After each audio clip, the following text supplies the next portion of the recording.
তামিলনাড়ুর রাজনীতিতে থালাপতি বিজয়ের এন্ট্রিটা ছিল একেবারে ব্লকবাস্টার। বিধানসভা নির্বাচনের ময়দানে নিজের রাজনৈতিক দল তামিলাগা ভেট্রি কাজাগাম বা টিভিকে নিয়ে তিনি যে চমক দেখিয়েছেন তাতে অনেক ঝানু রাজনীতিকের কপালে ভাঁজ পড়েছে।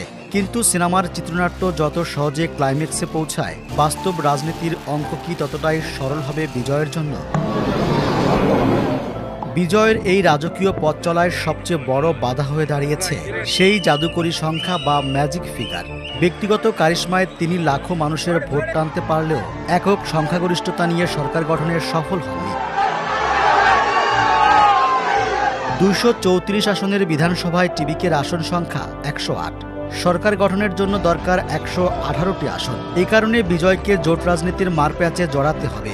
আর জোট মানেই নানা শর্তের বেড়াজাল এবং আপোষের রাজনীতি, যা অনেক সময় নেতার স্বকীয় ভাবমূর্তি ক্ষুণ্ণ করে। রূপালী পর্দায় তিনি হয়তো একাই 100, কিন্তু বিধানসভায় অভিজ্ঞ রাজনীতিবিদের প্যাচ সামলানো সম্পূর্ণ আলাদা খেলা।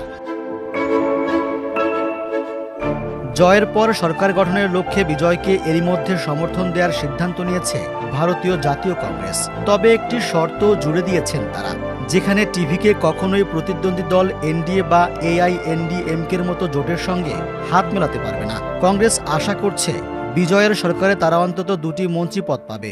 ভারতীয় সংবাদ মাধ্যমগুলো এমন খবরই জানাচ্ছে। তামিলনাড়ুর এবারের বিধানসভায় কংগ্রেস পেয়েছে 5 আসন। সব মিলিয়ে টিভিকের আসন সংখ্যা দাঁড়াচ্ছে 113টিতে। বাকি 5 আসনের জন্য CPI, CPM ও ভিসিকের সমর্থনের দিকেও তাকিয়ে থাকতে হচ্ছে বিজয়ের দলকে।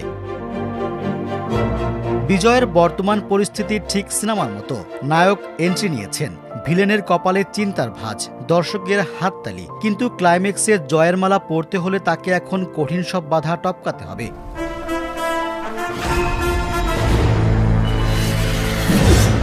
বিজয় দেখিয়েছেন তিনি রেসে আছেন, কিন্তু চেন্নাইয়ের মসনদে বসতে হলে এখন জোটের অঙ্ক মেলানোর অগ্নিপরীক্ষায় উত্তীর্ণ হতেই হবে। তার হাতে এখন জয়ের টিকিট থাকলেও মুখ্যমন্ত্রীর গন্তব্যে পৌঁছানোর ট্রেনটি এখনও জোট গঠনের স্টেশনে আটকে আছে।